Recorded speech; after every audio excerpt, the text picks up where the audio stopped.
Las Vegas Discount.net's the best there is. Save up to 50% on your next Vegas trip. And travel, rental, shows, and tours. Find the deals you're looking for. Las Vegas Discount.net. Las Vegas Discount.net. If you're going to Vegas for deals that are the best, visit Las Vegas Discount.net.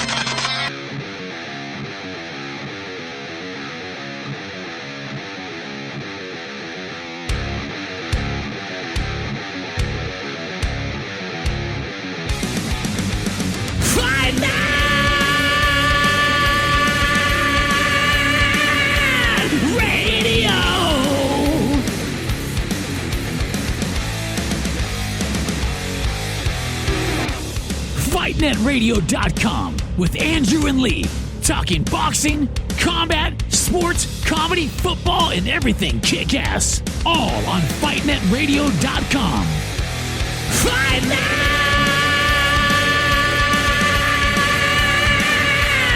Radio! Hola, soy Julio César Chávez. That's lights out, baby. Lights out all day. This is Sugar Ray Leonard, and you listen to Fight Net Radio.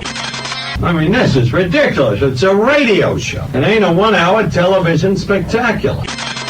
Everyone in this room is now dumber for having listened to it. We gon' know. I got eyes and ears everywhere. I got friends all over the world, man. Who gives a shit with White? He's a piece of crap. With a tear in my eye. Hi, everyone. Welcome to Fight Net Radio. Lee Honish, Andrew Labouche, Fight Fiend Miggs. Find him at Instagram at Fight Fiend Miggs. I've jumped back on the Instagram bandwagon, so if you want to follow me on Instagram or Facebook, it's Lee Honish, all one word, Leehonish. And of course, the writer extraordinaire, you can follow him on social media at Andrew Lapachet, Lapachet. God, I can spell that. It's weird. Andrew, how are you today? Yeah, doing good, Lee. Still healthy. Everyone's still doing good. Are you still not working, or are you doing on-call? What are you doing? Went to work yesterday. I'm supposed to go to work tomorrow. I don't know what May looks like, but I'm hearing they're opening a lot of things up. So hopefully things get back to normal here in May. That's good. Yeah. That's not true, but I mean, it's good. What do you mean it's not true? All right, Things Andrew. aren't opening up? No, wait, hold on. I'm going to be logical for you. Is there a vaccine? Oh, shit. Don't start with that again. No, I hear you on that, but I mean, is there a I cure? don't know. No. And then, well, just so everybody knows, I was actually going to put a drip line of bleach into my veins throughout this show, thanks to the president. I'm so into Trump right now and his crazy, like, let's just give him a radio show. Like, I want to produce his podcast. I think. Well, you know his best friend died, right? Trump's best friend died? Oh, yeah. Supposedly. There's no reports, no official reports, but supposedly. The North Korean dictator. Oh, Kim Jong-un. Yeah. I heard that. Yeah. And by the way, that's not his Kim Jong-un's bestie. His bestie is Dennis Rodman. I mean, no doubt, but mentor. Remember, he mentor, admired. Perhaps. Yeah, he admired how he had everything under control over there. Well, yeah. He's got it under Iron control Fist. here. Look, I've been into the daily Trump briefings ever since he did I think you should all wear masks. I'm not going to wear a mask, but I think you should wear a mask. I'm not going to wear a mask, but if you want to wear a mask, go ahead and wear a mask. And then this week, he did the funniest thing. I'm going to reopen all the states because I'm the president and I am a dictator, right? He laid that out. And then Georgia went, okay, we call your bluff. We're going to reopen Georgia. And he went, I highly disagree with that move. I can't stop you, but if you want to do it, go ahead. Now, I've been saying this, and this is going to make me sound like a racist and a half. But I guarantee Trump, who is a racist, went, it's Georgia. Let's see what happens. That's what happened. They're going to test Atlanta, Georgia to see what it looks like with everything turned back on. And I am telling everybody, stay out of the hot Atlanta because it's going to get real spicy there. And by the way, what's up with the mayor of Vegas going, we'll be the Petri dish? All right. Yeah. What the hell was that? Yeah, let's just have boxing and MMA and just turn all the lights back on in Vegas. Let's get back to work, people. What What are you talking about, you psychopath? Like, I think and really, I don't understand the pressure either, because even if they do get everything turned back on, Lee, no one's coming. Who's traveling? Who's flying to Las Vegas anytime actually, soon? Andrew, they reopened Newport Beach this weekend, and I thought, let's see who goes back to the beach. Okay, wait a minute now. Wait a minute now. You're talking about walking down to a beach, bro. You're talking about walking to a beach compared to what? Staying in a room, paying for the food, the casinos. Come on, no. There's a big difference in walking a beach and going to Las Vegas on a vacation. If 40,000 people crammed into 1 square mile of beach. I hear you on that. That's still, right? That could be all locals. Yes. There aren't 40,000 locals in Newport Beach. They all came in. Whatever. But I just don't buy that. I'm not buying that. We're going to do a view along. No, wait, hold on. For everybody, tune in this week. We're going to do a view along. I'm going to do it from the deck with the camera over my shoulder, so you can see what it looks like when a beach is turned back on, Andrew. It's a shit show. Okay. Yes. Have you guys ever watched Jaws when that mayor tried to open the fucking beaches? Correct. It was a shit show. It's a shit show. We have people who haven't worked in 5 weeks. Now all of a sudden you think they just got money to go throw in a fucking slot machine or on a table? Come on. Yes. Because that's the way stupid people are, Andrew. Again, I am going to say they all this. live there already. I'm ready to thin the herd. Right? Oh, I'm sorry, Miguel. Miguel's like, fuck you, bro. No, hey, I'm staying home. Fuck that shit. I'm not even gonna try. Like I've already made the decision. As soon as they open shit up here, I'm be like, nah, that's fine. I'm not too much in a rush. I mean, I don't go out anyway. Fuck, you know what I'm saying? Yeah, exactly. For at least another month, yo. Yeah. I'm not leaving. Look, I'll tough this out. I don't care if I don't make any money. I'll sit here. I can be evicted. I can't get evicted. I'm in California, for God's sakes. I'm going to sit here until this is all worked out, because I am literally terrified of everything that is going on. And there's going to be a bounce back from the coronavirus. Here's the part that killed me about California. So yay, kudos to Newsom. We just hit our largest 2 and 3 day spikes on new cases and deaths, but we're still opening on Monday. It's okay. Way to go, dickhead. Oh, well. Everybody wants to get back at it, so let's all just go get the coronavirus. Now, I want you all to wear masks, but don't wear masks. By the way, San Diego County, as of Monday, you have to, if you're going to go into public in San Diego County, you have to wear a mask or it's $1,000 fine. Ooh. I got one somewhere. I agree with that. I think I'm going to wear, well, if you look over my shoulder, I'm going to wear my Batman mask and walk around with that on. And when somebody says, where's your mask? I said, I'm wearing it. Did not define what a mask is. I'm going to wear a luchador mask. Yeah. I'm going to walk around with it, and I'm going to actually get a cop to arrest me. I actually know the cops on the Strand right now. I just think it would be hilarious video. Hi, everyone. Welcome to Fight Net Radio. It was draft week. There is very little boxing news, and trust me, we're going to celebrate strangely, today's watch along follows the Cinco de Mayo tradition. We're coming up on two. It's a weird thing across the board, which is why I picked today's fight. We've been putting it off for a while, but I think it's a great fight for today. We have a couple of stories. They're all crap. I'm just clearly pointing that out for the podcast people, because I think video watch-alongs on podcasts are stupid. Today, I'm trying to shoot this with different cameras to give you guys better video feel, so when you rewatch it, or I may re-edit it with the actual fight so that you guys can actually watch this fight, because it is my favorite fight. With all of that said, we did have a draft yesterday, and since Andrew no longer has football, I'll turn to you, Miguel. Now that your Raiders have drafted, how do you feel about them this year? Oh, my God, that was a slap in the face, and it was so great. It would have been a really worse slap in the face if I actually watched football, but I don't watch football. Like football. You're yeah, more likely to tell me about. I mean, people will still watch the draft too. If Mark Davis wasn't trying to move since 2010, this story's so fucking old, bro. Good job, Mark. It's 2020, and that's great. Only took 10 years. The two highlights from the draft, I recommend watching it, okay? Because I was watching it with my girlfriend, right? She's totally into it, and she's watching it, and she goes, "Who are these people?" I said, I don't know. I said the reason I wanted to watch it is because they did the home Zoom routine, right? Mm-hmm. Bill Belichick and his dog trading draft picks might have been the funniest TV I've ever watched in my entire life. Followed closely by your coach, Andrew, John Gruden, who actually showed his war board in the first round to the entire world of his picks over his shoulders. Well, it doesn't matter. When they're saying you're picking third-round guys in the first round, showing your war board isn't shit. No one gives a fuck about the Raiders' war board when you pick a third-rounder in the first round. So, fuck the, seriously, man. The Raiders, and you know another way they're fucked? This whole announcement of the draft going to their stadium in 2022. Listen, they're going 2021. They're going to your guys' place in Los Angeles. Do you know how beautiful of a building that is? Do you know how sad, I do. Andrew, do you know how sad Las Vegas is going to look when they fucking match that up? You see, they wanted to do Vegas, then Kroenke, because then you give Mark his whole bells and whistles. Everyone goes, oh, Vegas is so pretty. Then the next season, it's like, wow, this is what a billionaire looks like. This is what big money looks like.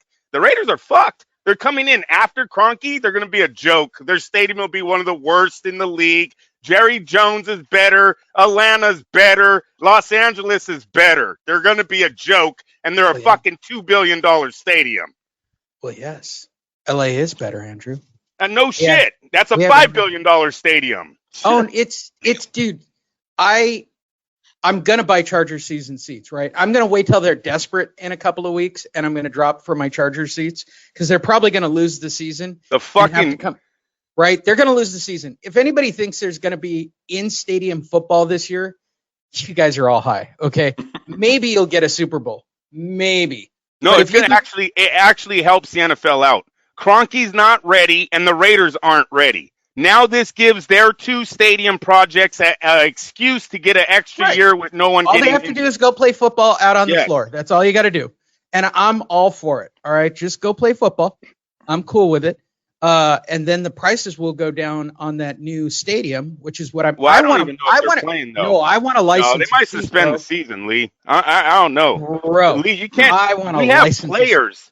We have coaches that have come down with this. We have players. Von Miller had the fucking COVID-19. Okay, you can't tackle people. You can't. This is why I know we're going to get into it, but I'm going to say it right now because it was a fucking joke what ESPN did with that boxing thing yesterday.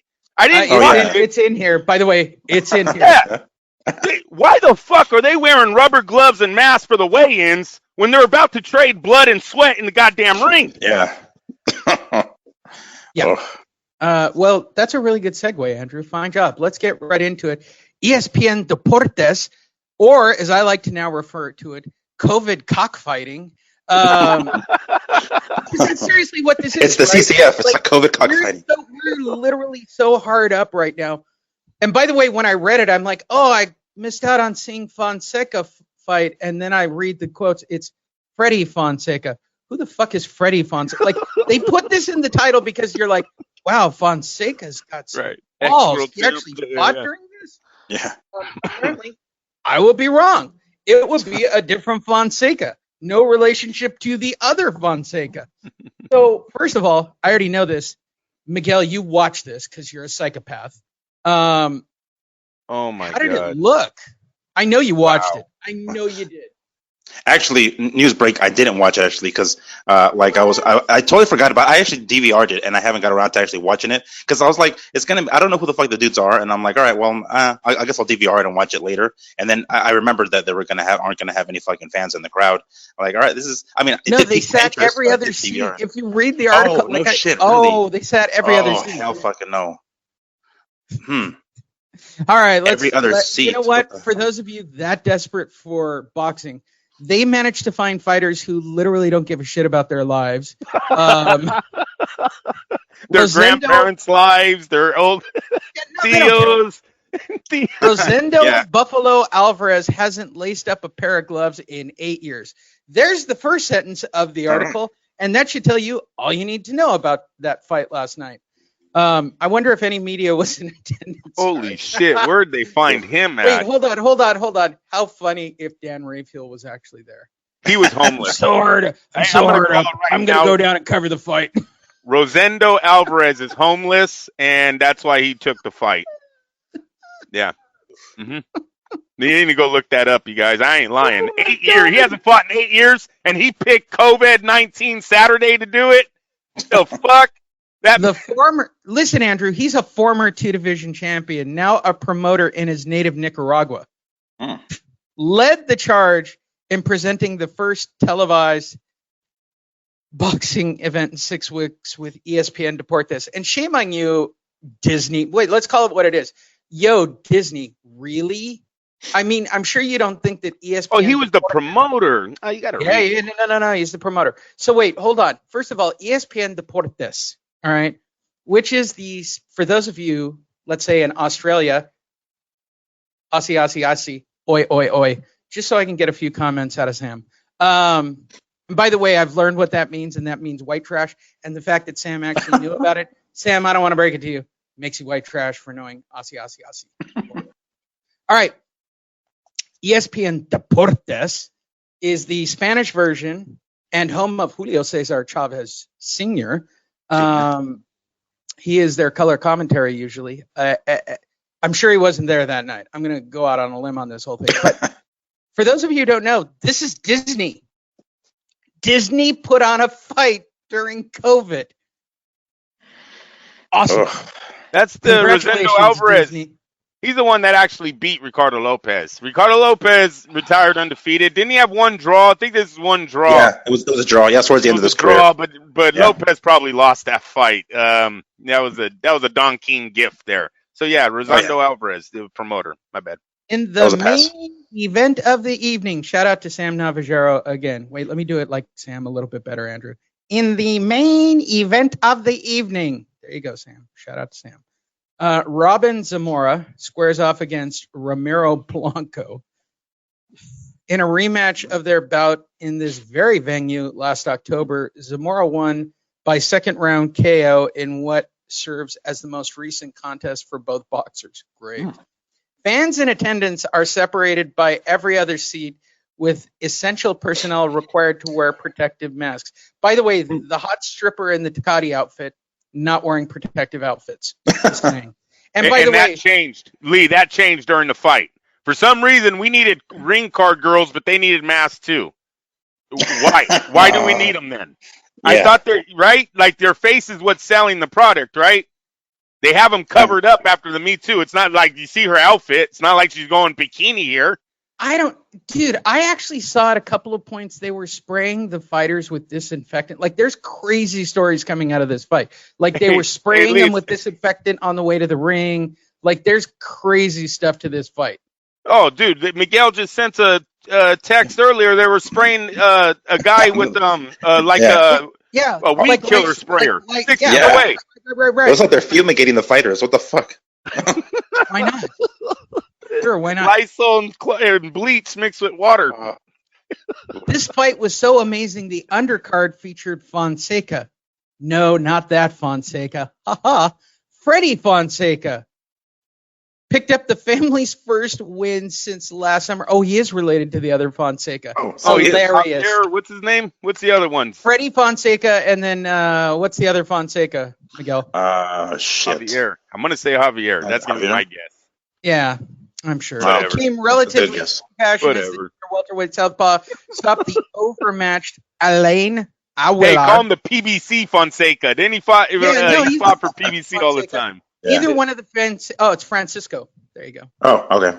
Neither of the Francisco Fonseca brothers, Freddie or younger sibling Francisco, has seen a win in column since both emerging victorious on the same club show last July. Francisco Fonseca, a former 2-time title challenger, parlayed the feat into cracking the IBO 130-pound title list last November with his high-profile. Yeah, Ryan Garcia kicked his ass. That's what it was. That's why we all know him. Yeah. Wow. Well, he's fought Davis too. He's fought Davis and Tevin Farmer. I mean, he's got his ass handed to him, but yeah, he's fought some big names. And I'm thinking Fontura. I'm thinking Javier Fontura. For Tuna. Different name. Fuck these guys. We're giving them way too much time. Lee, come on. 8 losses and 7 losses. Dude, we're not this is the biggest story of the week. I don't want to bring it anybody. The only fight of the week. All right, fine. Hopefully they didn't get COVID-19. We're moving on. Yeah, we'll see. We'll see in 14 days. Yesterday. We're moving on because we've got Bob Arum joining the show, and he's going to talk about an article he did with Keith Idec. Aren't you guys all excited? All I have to do is say Bob Arum joins the show. All right. Hold on, everyone. And I'm doing it on video for the first time in a long time. All right. Keith Idec for Boxing Scene. All right, Miguel, this is your chance. What do we think of Boxing Scene? Fuck Boxing Scene. Why do we say it? Well, because they're dicks. All right, I don't like them. They steal our shit. Good enough.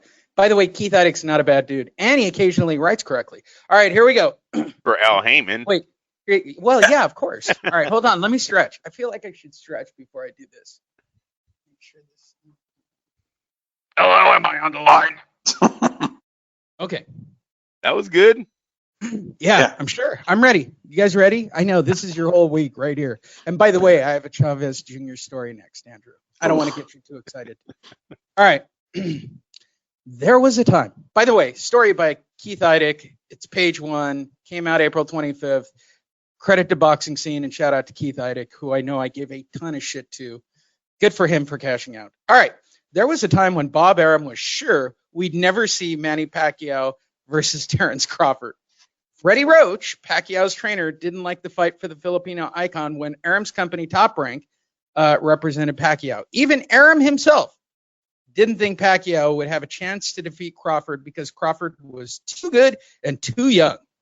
A few years later, Arum finds himself exploring the possibility of finally putting the fight together. Arum told Fight Net Radio and Boxing Scene Live,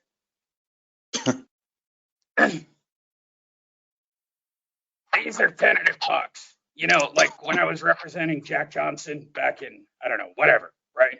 We had tentative talks first, and then you had a warm-up fight, and then you had a warm-up fight, and then another warm-up fight. See, if I could bleed money out of a fighter by having a tentative talk and then a warm-up fight, sometimes you don't even need the main fight.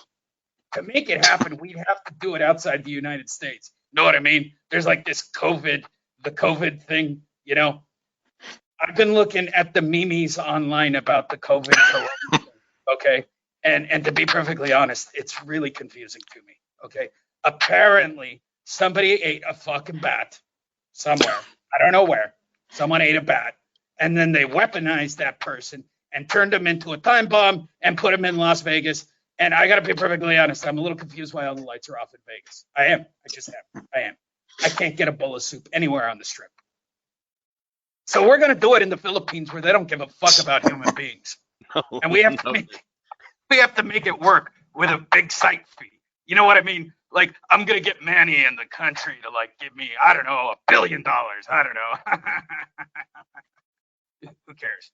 I had feelers out there before to make it happen, before the coronavirus, and then the memes, and then the COVID-19. I don't know what's worse, the COVID or the corona. I don't really personally like corona. I tend to drink Amstel Light, but that's just me. I also like bourbon, gin, vodka, whiskey, and soup, tequila, and soup. Good job there, Miguel. No problem. Where it was pretty much down the line about getting Pacquiao Crawford on Late Night Summer or this fall, but then of course everything blew up, right? Some fucker ate a bat, and now I can't make a fight, and like Las Vegas won't let me do smoker matches in a studio. So I'm kind of optimistic right now that we'll be able to continue these talks for the next month because I got nothing else to do. I mean, I'm eating soup. Apparently, I'm married. Did you guys know that? Apparently, I'm married. No, we didn't know, Bob. We didn't know. Well, you know, I've been in a hotel room with so many hookers and strippers for so long. I finally had to go home because I was on this lockdown thing. Again, I was looking at the memes online and people talking about lockdown, and I thought, I wonder why they're throwing me out of this hotel room. So I'm optimistic that we'll be able to continue these talks next month or so. I talked to Terrence. Yeah, you know, he's the one who told me that this is all fake and part of 5G. So I'm starting to lean more towards Terrence, okay? So I like where he's going with it. It appears to me that Crawford versus Pacquiao want to go ahead with the fight. Great. I don't really care. I mean, Heyman won't ever make the fight because I'm white and, well, as you know, I think Heyman is black. So we'll have to see. The world is different from what it used to be in January and mid-February and even parts of March. I don't really know when it started to happen, but something like that. So we'll have to wait and see what it looks like to get through this. It would be great. I mean, I would make $1 billion and nobody else would. And particularly if the economics of the fight work, which they will, because we'll do it in the Philippines and they'll use blood diamond shoe money. So it'll be great. If I had to bet the fight, I'd bet Crawford because I'm not a fucking idiot. But now I think Manny Pacquiao is there for a good chance. He takes a good beating. That little Filipino bastard takes an amazing beating. I mean, it takes a beating. How he can actually form sentences to this day is amazing to me. If somebody was willing to put up the big site fee, I'm willing to do the fight and risk my fighters because I'm not going to be at the fight. I'm gonna watch it from home because apparently I have a wife and a house and a TV. Why would I leave home? Thank you, Bob. Thank you, Bob. Andrew, reaction. Who milked who here? Are they getting Manny at a cheaper price than they would have a few years ago, or are they getting Crawford at a cheaper price? He's 32 now and hasn't had a big fight in years. I'm going to say Manny on that one. I mean, right now, like even Crawford is saying he's going to have to get paid more money to fight in an arena without fights. That's what he's saying, at least. Or I mean, without fans. I mean, so I'm pretty sure that they're going to screw Manny out of some money. And you know, I kind of didn't, and it's a good thing you brought that up. That reminded me, I didn't like Crawford's response to both of these fights. The Manny one, you're right, talked about more money in the closed venue. And then what about the Spence thing? When he said, "Oh, I don't want to be the first guy to fight Spence, a no-win situation for me." Who cares? Like, who cares? That's not what it's about, dude. Fuck. Yeah, it's about seeing on the big lights Crawford versus Spence, two undefeated welterweight champs. When the hell did we start caring about? Oh, I want him to be the best he can be, or I don't know what Crawford's gunning for there. But you seem like you're ducking a fighter when talks. I don't know how you put it because I don't know if they've been talking behind the scenes or what. But Crawford literally came out and said he doesn't want to be the first guy to fight Spence. That's bullshit. I don't care if you're the first guy or the second guy. If that fight's on, I'm watching it. Yeah. He could just be afraid of the 5G. He could be. He could be afraid of Spence. Maybe he likes making $2 million fighting the Amir Khans of the world. Who knows? Those are easy fights. If I can make $2 million, right? Exactly. It's easy to keep an undefeated record that way. I mean, he's going to make 10 for fighting Pacquiao. I mean, and he doesn't have to do anything. If your plan is to annihilate everyone, why are you trying to set up fights? If Spence is one of the roadblocks in front of you, you knock him off and you go to the next undefeated guy. Believe me, the Mr. Ortiz or Hurd or somebody's going to step up into that place literally. And who's the other one? Mengai. He could fight Mengai, right, at 150. There's always going to be somebody to step up to take that position if you do beat Spence right away. Spence is not the Sugar Ray Leonard of this era. We're trying to build, or the Floyd Mayweather. We're trying to build this thing up. Spence had his moment. He kind of missed it. He got in a car accident, got thrown out of the car. He lost that battle, and now he's on a comeback. Now, if Spence wants to take a warm-up fight, that's on him. That is not on Terrence Crawford. If Spence says, "I want you next," sign him. Let's do it. Don't call it a comeback. He's been here for years. Oh, the payout. I would still whoop his ass, though, if I was Terrence Crawford. If you want to pay out, pay out. I still get your undefeated record on my resume. Yeah, exactly. Take that fucking O. Yep. Shit. Chavez Jr. is training hard in L.A. for when boxing resumes. I'm sure he is. God bless him. I know. God bless him for making stories every week. This coming to us from Boxing Scene. Hey, I haven't said it in a while. Fuck Boxing Scene. May you enjoy CBS and PBC. Chavez Jr. training hard in L.A. First of all, who knew he was in L.A.? I got to find this house. All right. Julio Cesar Chavez, 51, 4-1, insists that he is now a dedicated fighter. Now, wait, key word in this sentence. Now I'm really into boxing. Before I was just kind of playing around. But now, Andrew. I got to say something. Do we benefit from Chavez Jr. being in America? No, we don't. Right? No, we actually we don't. We don't. And what's funny to me about the whole Chavez sequence, all right, I'm not going to even mess this up with my own face. I think it should just be all Chavez all the time here. First of all, what's great about this guy is how people have to write. Look, first of all, when you have to write an article because somebody asked if Ryan did or whoever put this together, the first question, dude, are you really serious this time? Like that, what fighter has that like ever happened to ever? Like I get the people lose and they come back, right? You get the Andy Ruiz moment of you didn't take it serious this time, and then you come back even tougher and stronger, right? Guys go out, get Eddie Reynoso, you go out, you get a Freddie Roach, like you buckle down and you come back as a real fighter, right? Okay. Yeah. Chavez Jr., fight after fight, okay, this time I'm really serious. Okay, this time, you know what, that last time, that wasn't serious. This time I'm really serious. And then we find out, fuck it, I didn't make weight. Like at what point, at what fucking point, first of all, I think it's funny that we have to ask him or that it comes up, is he a dedicated fighter? Let's just try it out as a panel. Andrew, is Chavez Jr., JCC JV, a dedicated fighter? No, he's not a dedicated fighter, no, he's not. And I just feel that he's luckier to be here than we are to have him here. And with the Netflix, watch. I got something on this because I watched a special on his father's home country, Culiacan.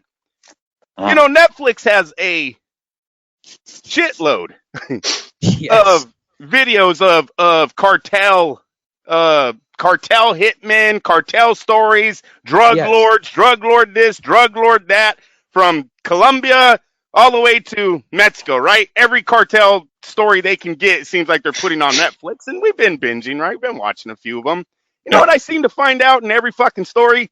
Why is it every time they make a deal with the DEA, someone wants to come to America?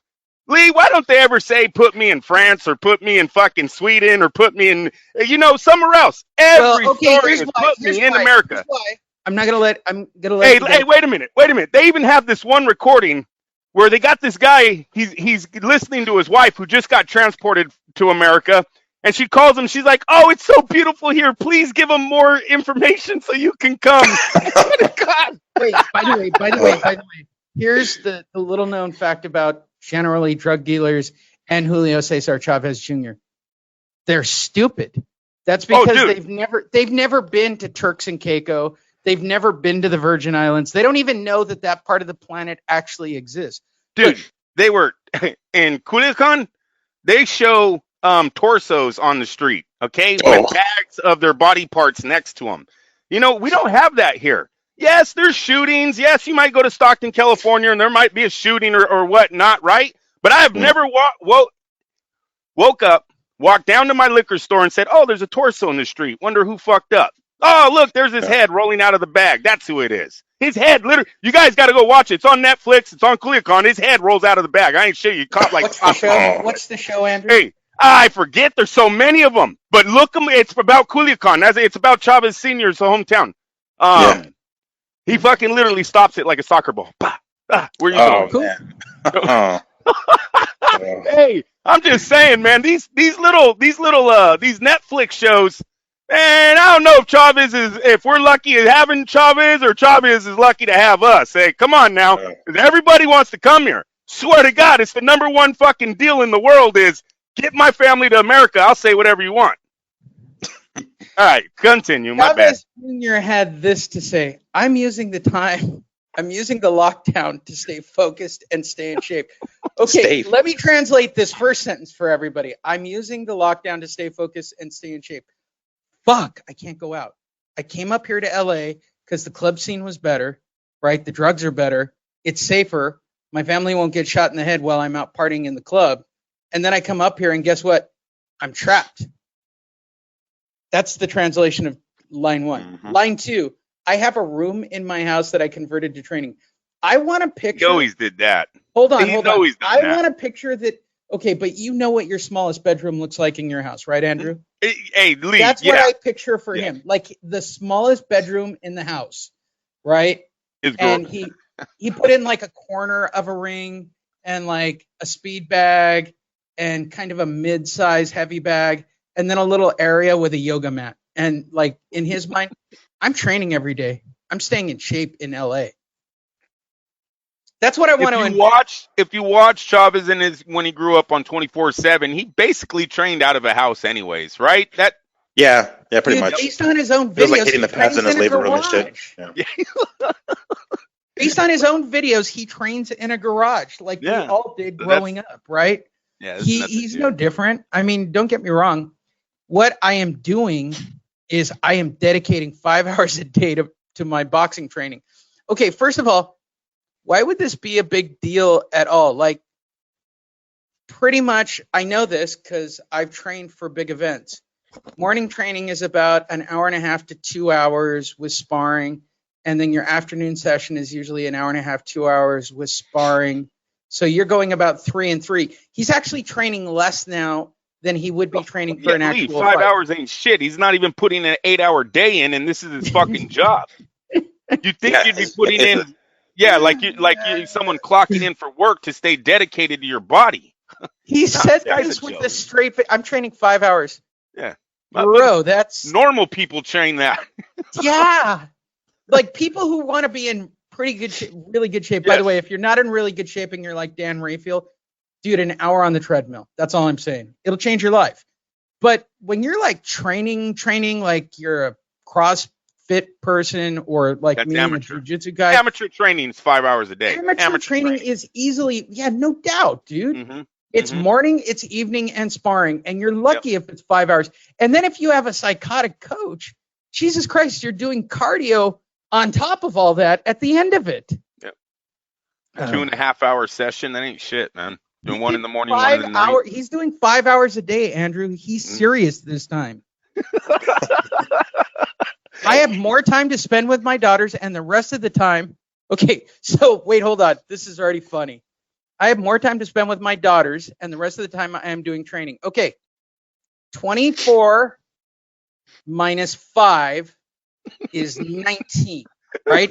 I'm not good at. Let me get the Espinosa calculator. 24 hours in a day minus 5. Andrew, it still says $24 million over 3 fights. I don't know what's up with that calculator. All right. So 19, he's spending 19 hours a day with his daughters. I don't want to break it to you. I call bullshit because I got a daughter and she likes spending time with me. And I've gone places with my daughter and I do a lot of stuff with my daughter. My daughter has also been equally happy that we're on lockdown and she hasn't seen me in a month. Okay. So I'm just going to be brutally honest here. I call bullshit on this story. Completely. Chavez from here on out is bullshit, Lee. He's trying to cash a check. That's all the kid shows up for because, unfortunately, Chavez Jr. gets paid very good to get in the ring still. His last fight, he made $6 million. Now, I know he gave like $2 million of that to Jacobs because he failed to make weight, but that's still a $4 million. Yeah, that's a fucking payday, dude. Had a win in years. Listen, Andrew, I'm taking hasn't made weight in years. Lockdown. All right. Listen, I'm taking advantage of this. I wish I did it. It's not going to go away until the Mexican fan base stops showing up. Sorry. Let me tell you what I like the fact that he used the word stay. It's like stay focused, stay in shape, stay, motherfucker. When the hell have you ever been focused? This time it's for real. I think he should come out with a line, much like Bombsy Squad. He should just have the number 4 real. JCCJVE, so right? Right? For real. Yeah. This time it's personal. I feel it's like a bad action movie. Chavez, they know he has one more fight. Coming to a theater this summer, Julio Cesar Chavez Jr. is back. And this time, he's for real. If he had a fan base, it would work. I just don't know how many people are actually into him. He's got one more paycheck. He's a name. He can sell tickets for a Triple G. He could sell, Billy Joe and Canelo are supposed to be fighting. If that falls through, he's a name for Billy Joe. Someone on the DAZN roster can still get one more check on this guy. So you know what? I don't even think it's one more check, to be honest, because I honestly legitimately thought that his last check was with fucking Canelo. Like, I honestly thought it was it. I thought, hey, you know what? Canelo's doing him a favor. It's like, hey, fellow countrymen, clearly you're on the way out. Let me give you a nice little payday before you fucking, hang up the gloves. Right. And then he gets this fight with Jacobs. It's like, all right, I'm starting to take back my words. I legitimately thought that his last major check was against Canelo, and then fucking Jacobs come up. So honestly, I don't think he has one more. He's got plenty more, honestly. He's got some options at the zone. He has $6 million that Eddie had to give him last time, right? Because we don't count. Eddie doesn't care that he had to give 2 to Jacobs. He still had to pay out 6. Yeah. So $6 million. Now in his next fight, say it's with another name where he's going to get about $4 million. That's going to be about $10 million they invested into Chavez. Chavez has not brought back $10 million to this company, and that's what they're going to look at. And if his next fight is a freaking defeat, say it's by the hands of someone not that good, he has to go overseas and fight. Who's the Callum Smith? There you go. That Callum Smith guy that's been kind of desperate over there in the UK. Say he goes over there and fights him. Now, nobody gives a shit about Callum Smith here in the States. If he loses that fight, he's done. Eddie Hearn has nothing he could do with them. Eubank isn't fighting him. Joe Saunders isn't fighting him. Chavez Jr. would have nowhere else to go. I don't even think he'd be worth a Triple G to even look at him. That's Andrew, why I clearly state Andrew, you know what? One fight left. One I loss. need you to take this down a level, because just last week he imagined he could beat Triple G. Okay? I know. In a tough fight. The 3 fighters he named, he had already taken defeats to 2 of them. Now, it's a sad place where Chavez is right now. He's really desperate, and seriously, the fans need to just leave him alone. If Eddie Hearn sees that this guy is not hot on the internet, no one cares about him, they're just talking bad, Eddie Hearn doesn't give him another fight. He's already invested so much money into this guy. That Jacobs fight was a bust. He fucking quit. Hell yeah, it was. Yeah. Does anyone remember him quitting with a bloody nose? I didn't do so good because my nose got the crowd started throwing shit into the ring. Fuck yeah, it was like a complete shit show. Yeah, that's right. That's right. It was a dumpster fire like a motherfucker, man. Yes, it was. I forgot all about Well, continuing on with his amazing quotes, I'm taking advantage of the lockdown to lose weight. How fat are you, bro? To stay closer to weight. I need to be at there's a word coming up that he used that I was literally shocked by some of his quotes. Wait, here it is. Like you said, this really benefited me. Really? Has it? I've had time to rest. I am coming off a fight in Mexico, then a fight in Phoenix, and now I have rested and spent time with my family. I didn't want to, but I did. This has helped me stabilize and strengthen my relationship with my wife and my daughters. Who knew he was still married? I mean, shit. Right? Huh? Right? He's hey, still this with is it. all about him being off the party life. And if you want to say drugs, you say drugs. But this whole paragraph right here, you could attach party in hella places. Chavez was on a down road spiral. Maybe this did help, Lee. Can't go out, you can't party. He didn't talk about God in the article, so I'm not buying it. He talked about God. He didn't talk about God at all. Right here. Got you. Yeah, I mean, he's not true. No, I don't buy it. I totally don't buy it. No, he's hoeing himself out. He's been hoeing his last name for a while. Okay, Here it is. Obviously, I'm cognizant and worried about what is happening in the world with things that are happening, but they're out of my control, hopefully. ¿Cómo se dice cognizant? Oh, shit. Yeah, right? How did this translate? Because he speaks English badly. I mean, if you want me to... now I'm starting to believe that this is a bullshit PBC, some kind... right, this is almost like a fictitious article. Because this wait word... a minute, though. He was raised when his father was a king. He might have been in the best schools, bro. All right, Andrew, I'll do it again slowly. ¿Cómo se dice... I hear what you... No, I hear you, but you don't know how he was raised. There's no word in the Spanish dictionary for cognizant. Well, he was actually raised in America. He's actually from the deep south. Like, he's on a border town, I think. But as a child, he was raised over here. Texas, no? Or something like that? Something like that. Yeah, it's like a border. It's riding on the border. Probably had a tunnel for the El Chapo, and they were masking it with Chavez Jr.'s house. Wow. I'm just playing, you guys. Went full tunnel under his house. Just brainstorming. That's where we're going. I'm just playing. But He's no. Narcos. All right. I've been watching them all, dude. Been watching them all. Hold on, I'm asking the panel. Miguel, is there any way Spanish or English or even fucking French that Chavez Jr. used the word cognizant ever? I've heard him speak Spanish. I've heard him speak both English and Spanish. Obviously, we know he's got choppy, broken English. His Spanish isn't bad, but it isn't as proper as you would think. For someone who maybe did get some pretty good schooling as a kid. But I mean, Canelo's is better. And if you listen to I know he's probably smarter than his pops, but if you listen to his dad speak, his dad sounds like a fucking idiot. You know what I'm saying? Like his vocabulary is garbage. I presume that Chavez Jr. has a little bit of a better vocabulary, but even this, I mean, I don't know. That's a tough big one. I'm kind of on the word, fence. man. Yeah, That's a nickel word. That's kind of a stretch. It is a stretch. Andrew, I'm calling bullshit on the article by the word cognizant. Bullshit on the article then. All right. Shout out to Ringside Writer at Gmail. Ryan, you're full of shit. He never said the word cognizant. You fucking shill for Chavez Jr. By the way, we are too. By the way, keep writing articles because it just makes me happy. Moving forward and getting. Oh, Ryan Burton, that guy's cool. Yeah, they got some cool guys. Yeah, I bet he works for the PBC. I think he's on my fucking friends list. He's on my friends list too. Whoops. He's actually a listener. WBC confirms the Cinco de Mayo belt will still change hands this Cinco de Mayo without a fight. What? Why? Yeah, no shit. Fucking Sulaiman. I got to make news somehow. Yeah. The World Boxing Council has been celebrating the date with a one-off title for the last few years. They revealed 2020 was going to be no different for the COVID-19 intervene. By the way, for any of you who thinks that this is the 19th coronavirus, like everybody on Fox News, you are the stupidest people, and please go look a poll. Okay? The disease was founded in 2019, and that's why it's COVID-19. I'm sad that I actually have to make that a part of the show. I'm tired of people going, what's the 19 mean? Were there 19 strains of the COVID? Well, no, unless you're Bill O'Reilly and you believe that. I don't know what to tell you. But or Rush Limbaugh. Those motherfucker believes that right, shit. he did it too, right? This is the 19th. Yeah. What do you... Yeah, it's like, they're common. They're not uncommon. What the fuck? What? It's very uncommon.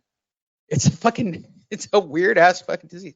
Since 2017, the World Boxing Council has participated in making craft belts for special dates. I love this word, Andrew. Fucking craft belts. At least he said Arts and crafts. Legit. This is hilarious. This is macaroni doodle art 101. It is. It's like macaroni jewelry. What the hell? It is. It is. Just wait till you have kids. Andrew's been on lockdown. Kind of shit you see in flea markets. Oh. How much macaroni doodle art are you getting these days, Andrew? Lockdown at home? No. None. That's not until Natalia's a little bit older. Yeah. And right now we're kind of in a food store. Bedazzled, right? Wasn't that it? Bedazzled? Hold on. I am prepared to send Junior like a $5 Amazon card. Have him make a WBC belt, okay, this week. He can use construction paper. He can use some macaroni. I don't care what he does, but I think it's going to be better than Mauricio's. I mean, I'm just going to go way out on a limb.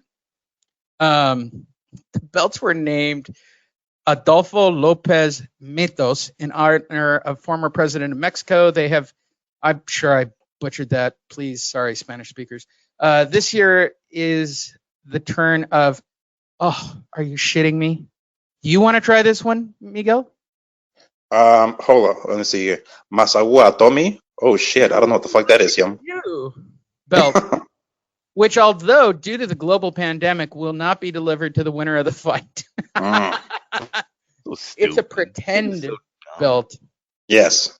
Not only does it not mean shit, but on top of that, it's a pretend belt. It is known that May 5th is a party date for Mexicans living in the United States.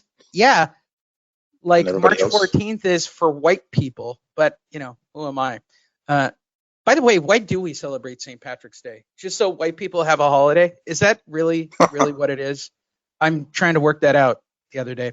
The United States has become monumental moments of great fights. Today, we're remembering some of the greatest fights and distinguish the emblematic weekend for boxing. All right, that's why we're going. This is the segue, okay? And shout out to Sulaiman for releasing just complete crap. He didn't even say who he was giving his macaroni doodle belt to, but all right, whatever. We all agree. We all enjoyed Chavez versus Randall too, since I was there and I enjoyed the crap out of it. Today's watch-along fight will be Diego Corrales versus Jose Luis Castillo from 2005. That was an amazing fight. Marquez Pacquiao, De La Hoya, Luis Ramo Campos. Whatever happened to Campos? Like, was that a one and done for him? Once Trinidad got a hold of him, that was it. Yeah. De La Hoya versus Mayorga, which was Party Central. De La Hoya versus Floyd Mayweather Jr. Yeah, all right. Mayweather Jr., Mosley, Mayweather Jr., Cotto, Mayweather Jr., Maidana, Canelo Kirkland, Canelo Khan. God damn, I'm starting to feel bad about Cinco de Mayo weekend again. Golovkin, Vanes Matrosian, Alvarez versus Daniel Jacobs. I feel bad. Like, this is a big... I wouldn't have gone anyway, because you were going to celebrate it, the May 2nd weekend? You do it before, right? So it would have been Saturday the 2nd or the 3rd. No, it would have been the 4th, right? I think Cinco de Mayo is on a Sunday this year. Is it? I think it's be Saturday. Sunday, right?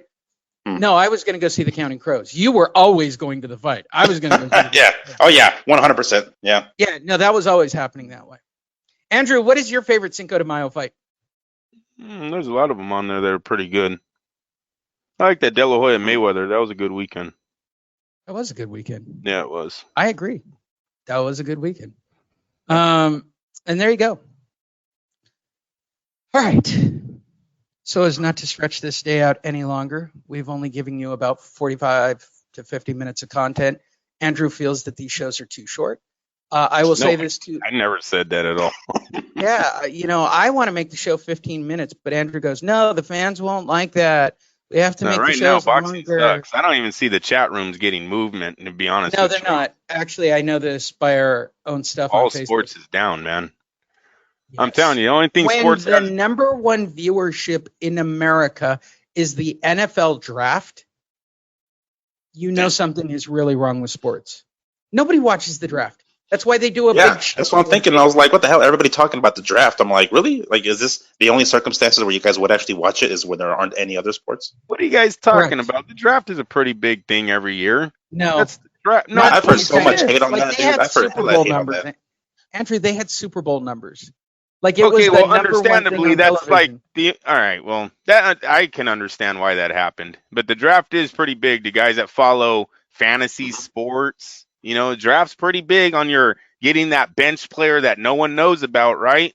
So yeah, no, there's people watching that thing. So, but obviously it's because there's no sports going on. But seriously, the longer this holds out, the more these sports fans of America are going to find other things to do. Maybe they bring us back at the end, but they're very lucky. Everyone's on dead. They have to stay indoors, because if people were outdoors walking and actually, living life without sports, they would have a huge problem on their hand. Especially when we get bullshit calls like what happened, 2 years ago in the playoffs? One of the worst calls we'd ever seen in the fucking NFL, that Rams game.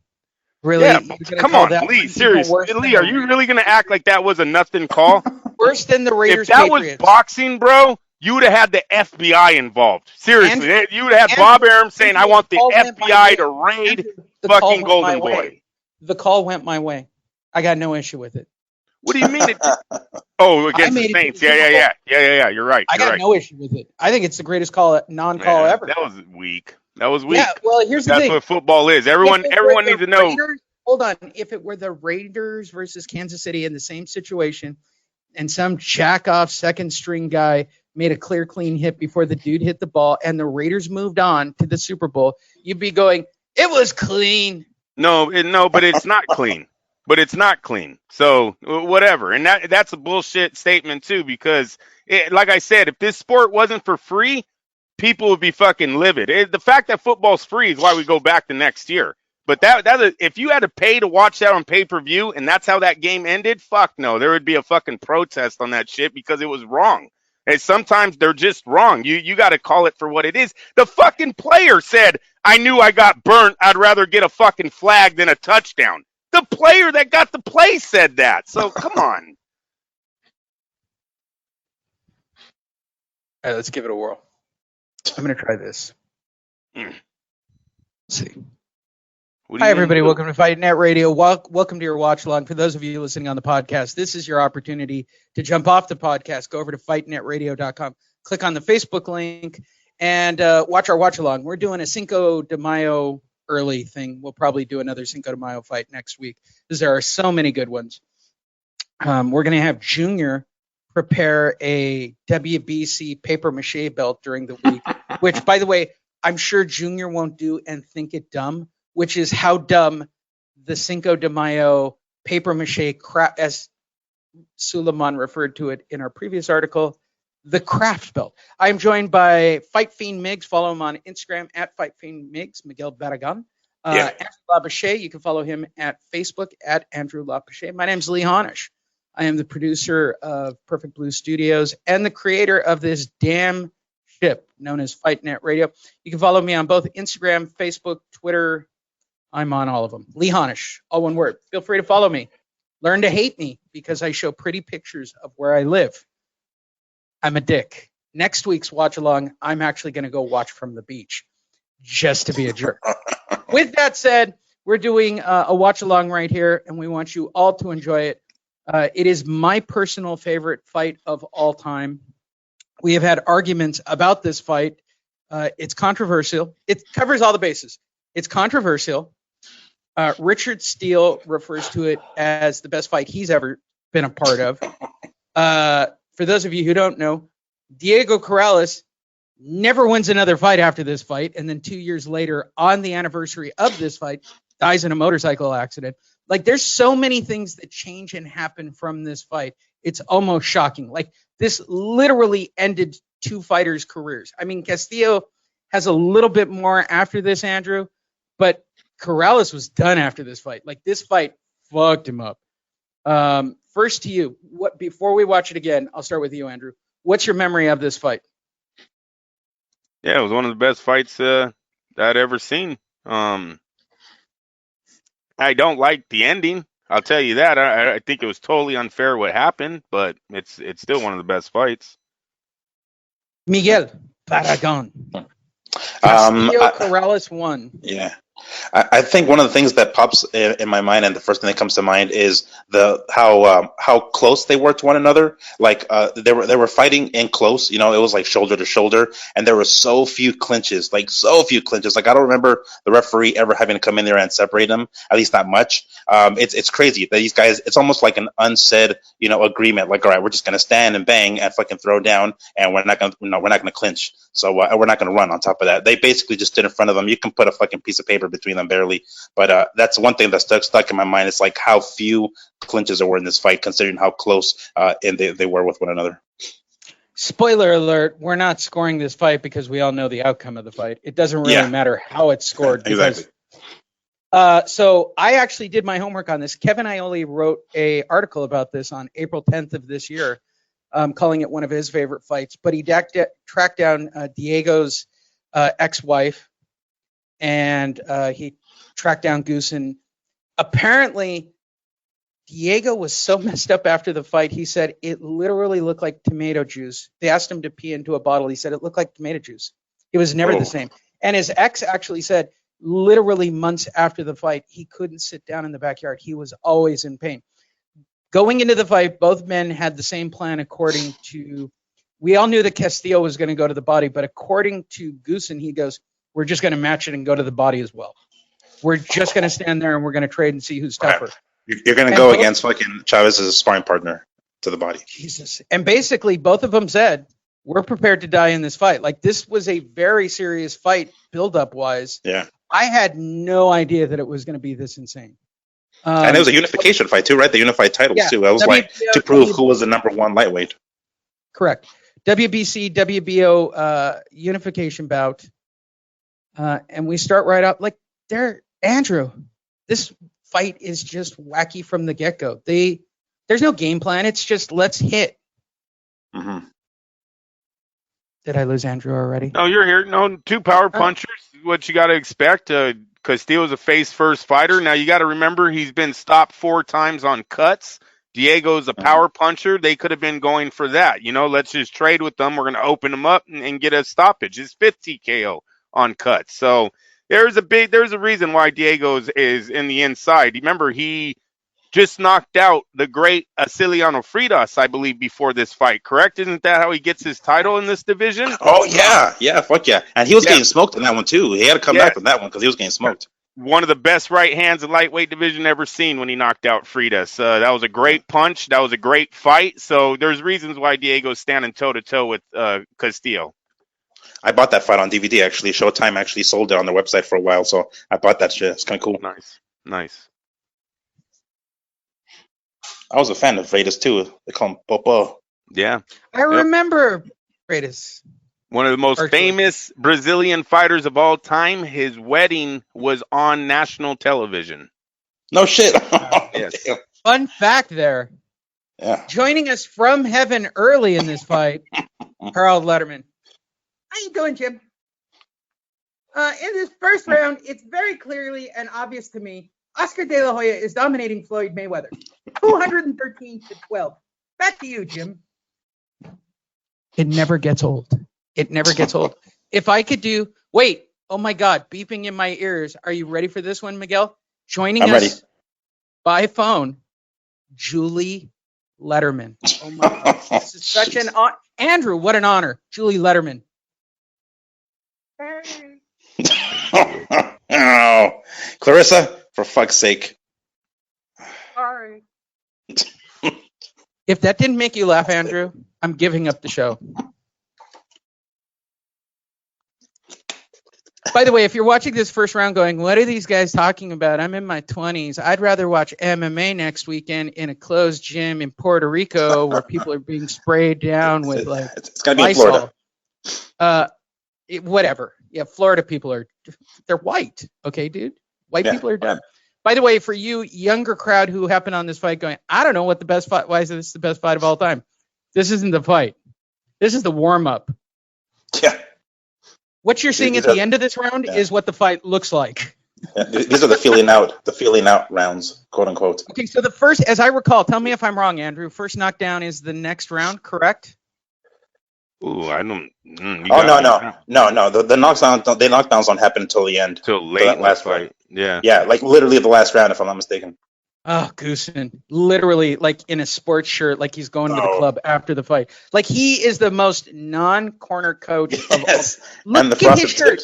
He's literally wearing like an Eddie Bauer shirt to the. Yeah. Dude, I got to go out to the club afterwards. Yeah, that was damn near has the fucking nightclub stamp on his hand and the wristband ready to get back into the club after this. You know what that's the equivalent of? Do you guys remember when Jack Del Rio got the Nike suit made just so he could wear a suit on the sidelines of a football game? Like that's the equivalent of really? I mean, he's wearing a dress shirt like he's going to a 70s club. There he is. Look, center ring. By the way, do you want me to go back to that? Did you miss it? There he is. I was there. I think. Cameo. I don't remember. I probably did. I'm sure it was. Bob's sitting there. I guarantee Bob was promoting, or a piece of the promotion was Bob. But I don't know who he had. I want to say he had Castillo. Is that where it was? Yeah. Yeah, Shaw has Corrales. Oh, yeah, Gary Shaw, yeah.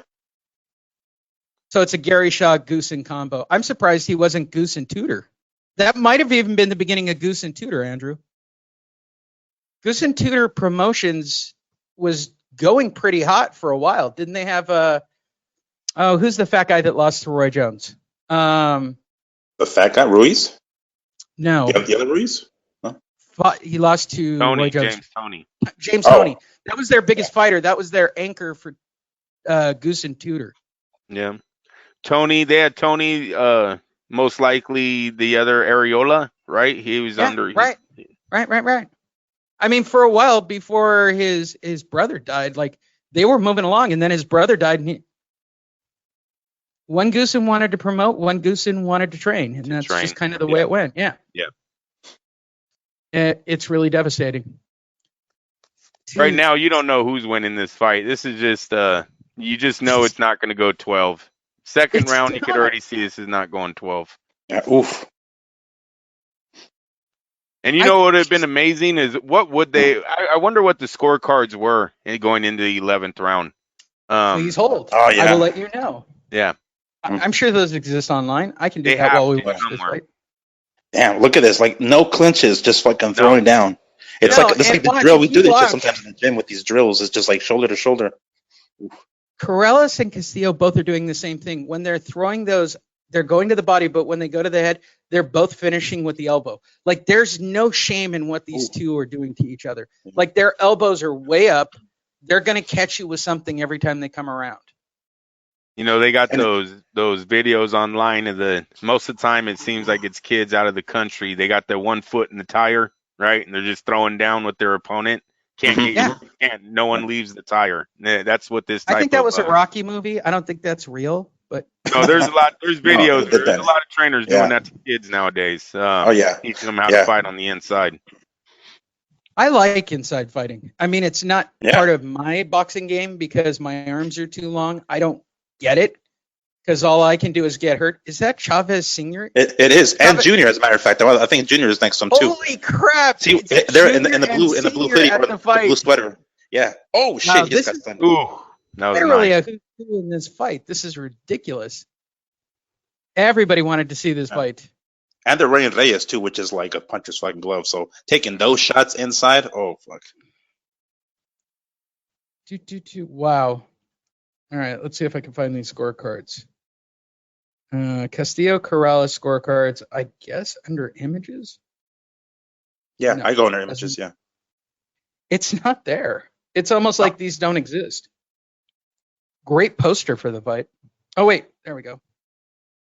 Nope. You guys notice how like Castillo has his the tape on his wrist kind of high on the glove? Like I see that's like a common thing in Mexico. They like put the tape on the wrist that goes like high on the fist. Like they don't just put it on the wrist; it goes onto the hand part. Goes of the glove. onto the glove. By the way, it's really good because you can grind it into their face and cut them that way.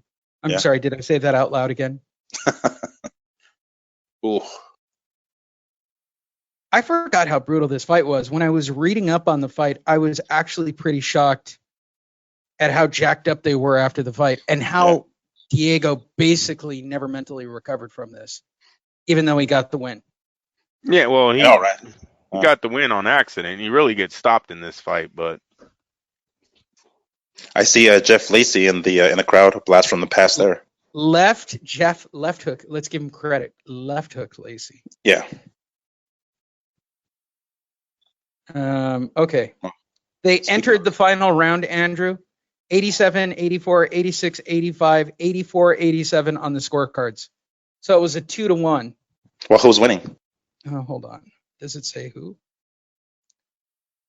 Oh. All right. Yeah, no, this fight's ridiculous. So look, the only time they clinch, they break themselves up. They're like fucking Tony Weeks doesn't even have to step in. Corrales was winning on 2 of the scorecards by unanimous decision. Really? Holy shit! Yep. Well, I guess they didn't score the 10th round, huh? Where he was knocked down 2 times. And you're still talking about and based on the score, you're only talking about a round or 2. Like the fight could have shifted in those final rounds. Coronavirus alert. Oh. This fight brought to you by coronavirus. This fight brought to you by Coronavirus 1. See our sequels, Coronavirus 2 through 19, in theaters near you. Ride a Harley. Jump on a Harley and ride around the ring UFC style.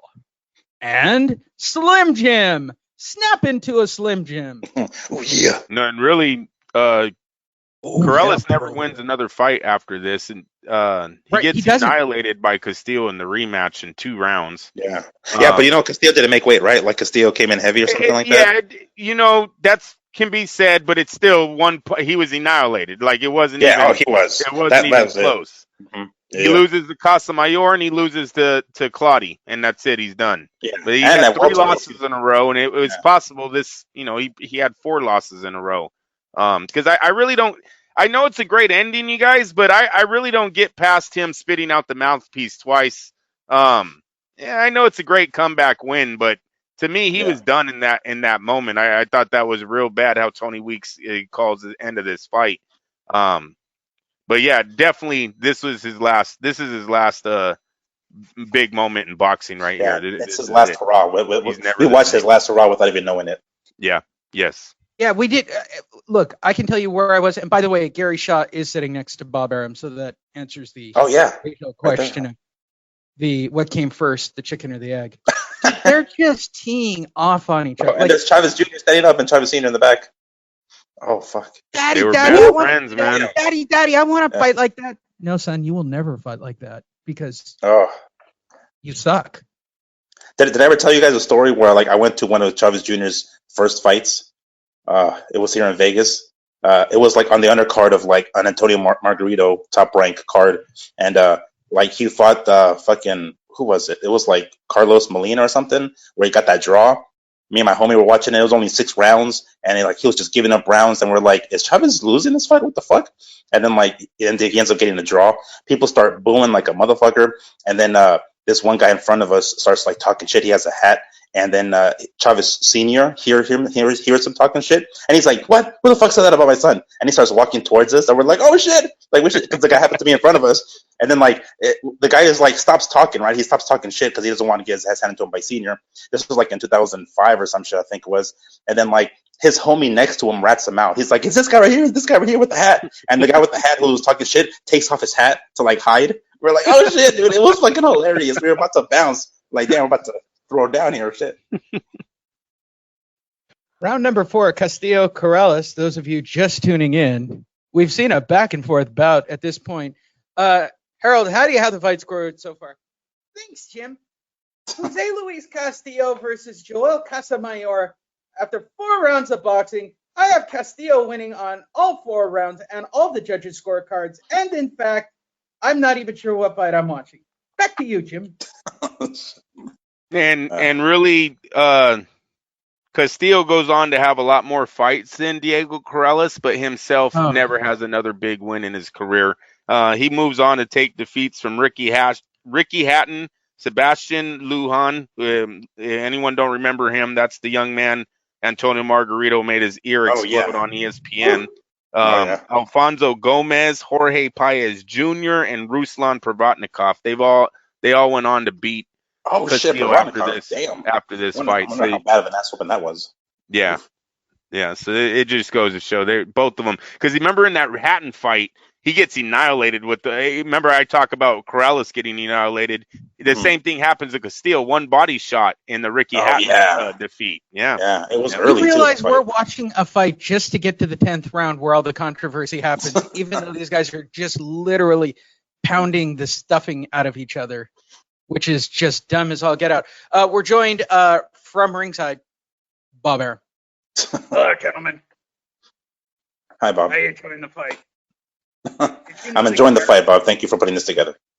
Gary Shaw smells like old soup. I don't think he showers. I don't. I got to be perfectly honest. If you watch me during the fight, I lean over and go, Gary, go clean your face. You got fucking mustard on it. You right? I tell him that constantly throughout the fight because he just smells and he's got stains on his shirt. He's a fucking mess. I mean, look at the guy. He didn't even fucking comb his hair for the fight. So here's what I was thinking during the fight. Fuck, I just lost Castillo. Forever. How can I cash him out? And where is a young Manny Pacquiao to fight him from 5 weight classes below him so that I can turn him into a superstar? Right? So at this point, what? Manny Pacquiao, who is the big draw, is what? 3 weight classes, 4 weight classes smaller at this moment? 5? I don't know, actually. He'd be about 4 or 5 weight classes smaller at this moment.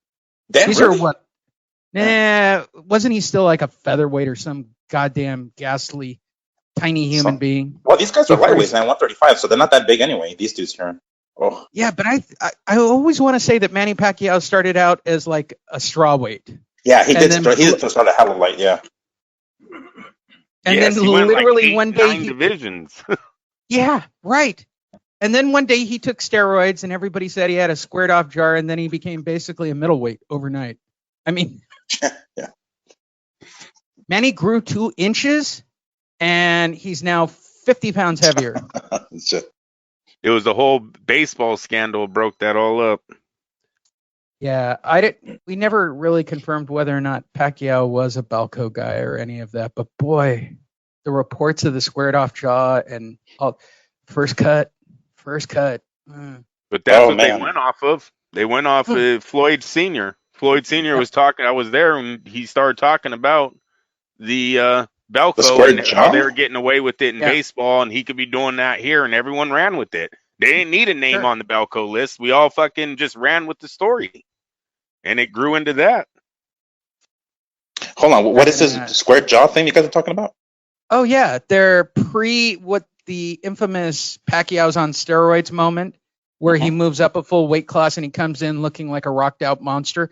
Even if you look at that fight in Macau, look at how much more cut and defined he is. By the way, they didn't have a drug test for that fight. Oh. There is a huge difference to drug testing Manny Pacquiao and non-drug tested Manny Pacquiao. But apparently at the weight class, everybody was comparing side-by-side pictures of look at his face from here, look at his face to there. Like it's leaner, thinner. His jaw seemed to be a little more squared off. Like there was a lot of weirdness to all that. And we've covered it throughout the years. Yeah. But we might have to. Let's take a moment to apologize to the fans. Listen, whoever is watching this and not watching the fight on your own feed, go watch this fight on your own. Listen to our audio, do whatever. It's one of the greatest fights of all time. I know we're not giving it its justice. Andrew, on the way you're seeing it is not the way the finished product's going to be, I promise. Okay, good, I got this. Good. I got this. I've actually got another thing moving, and if I don't like it, then I'm going to take the fight and just drop our audio track right over the top. Because I love this fight so much. And at this point in boxing, life. We literally watched. Dude, they ended. This is a career. This is a career-ending fight for two fighters. Yeah. This is literally a Rocky movie. And if you're watching this for the first time, there you go. Scorecards are all dead even. Yep. Dan Rafo. And Doug. There was no other way to score this, you guys. These guys are standing in a goddamn phone booth and no one's giving up. So how do you give it to another man? No one's been dropped, no one's been hurt, and they're matching punch for punch. You can't give it anything else but a draw. Ugh. Yeah. Like they go back and forth, like one guy moves back, the other guy moves back. You know, there's a certain point, where you got to just start doing 10-10 rounds, man. Like, that's the greatest round I've seen.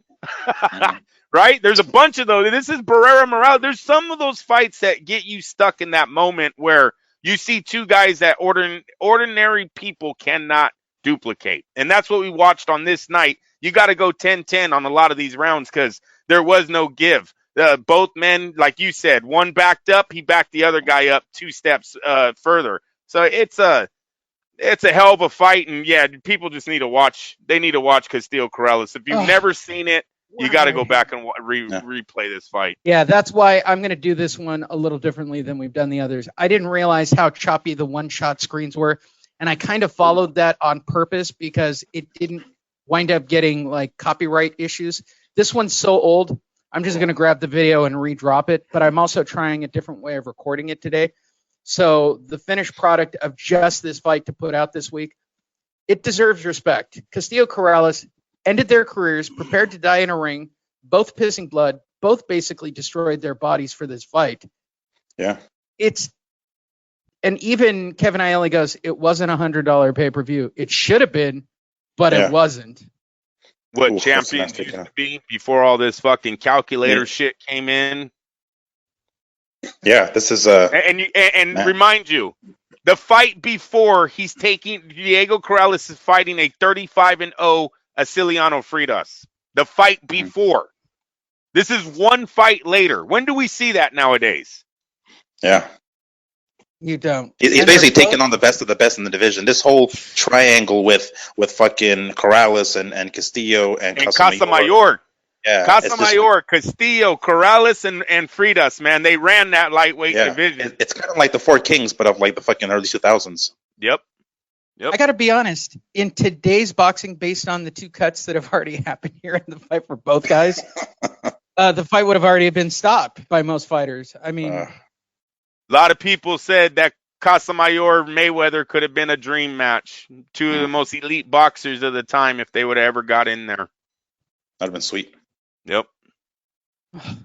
Floyd. And one thing to keep in mind when I'm watching this fight, the timing just wasn't right. Maybe if he starved a little bit longer, it's just like Mosley Mayweather, man. Could you imagine Mosley Mayweather at lightweights? Mosley, I believe, had 8 title defenses when he moved up to face Oscar at the welterweight. Mayweather comes and fights, I believe, Castillo for that vacant title, you guys. That's how close we were to having Mosley Mayweather at lightweights. One thing I wanted to mention is, like, because these guys are fighting in close, you know how, like, Punch Stats and CompuBox considers anything that's other than a jab as a power punch. These guys are so close to one another, they're not really throwing many jabs. Most of these are power shots. There's like power shots, dude. Everything is a hook. Everything is like a hook to the body, an uppercut. It's just, these are all fucking power shots with those Reyes gloves. Jesus Christ. Castillo's counter right hand has been on point all night. Diego's the infamous combo, right? The one that actually catches him, just that left, right, left, left, right, left. He just keeps bringing it. And it ultimately, that's what ends the fight. But you're right. And no jabs. And this is also very, by the way, this is very classic for those of you who don't know. And you only know Goosen as the voice for the PBC. Shame on you. Goosen as a trainer, this is classic Goosen boxing, like punches and bunches. Yeah. I don't actually care what you do in the round. Just throw a lot of punches. That is a Goosen signature to his fighters. I've always loved that about Goosen fighters. They just don't care. They're just laying on each other. Just absolutely laying on each other right now. I honestly would be miserable trying to score this fight if it was a for real scoring fight. Yeah, I don't envy the fucking judges on this one, jeez. And it goes on and on and on and on. Like, these guys are really. Just the way, they're fucking right there. Castillo leg might have buckled right there on that hook. But how would you score this round? I mean, seriously, because Castillo got one better. If it's the 6th round, Lee, it's 3-3. We're moving on. Yeah, right. Yeah, just call it down the middle. What it is. Yeah. And you know, one thing I'm noticing, these guys have some pretty thick waistbands on their trunks. They're like, some of the shots, it looks like they're going low, but they're kind of not, because they're like right on the belt. It's just that their belts are thick on their shorts. They're very wide. Hook, uppercut, hook. Oh! Castillo wants to finish here. Right, he's feeling it. Yeah. Look at Chavez Jr. jumping up and he down. He looks like Chavez. Look at him. He's bringing it, baby. Right hand, uppercut, and he staggers Corrales. Oh, the bell saved him. Bullshit. How cute was the little Chavez Jr. jumping up and down? Hey, daddy. I know. Babyface Jr. mentor right there. Oh, man. Oh, my God. That was so great. Look, there's so many great backstories to this, but Chavez Jr. as a little kid jumping up and down in the background. You're like, Daddy, I want to do that. I want to do that, Daddy. And then let's go do ecstasy and go to the club. Sparring partner for 5 years before he got his big shot in the Mayweather fight.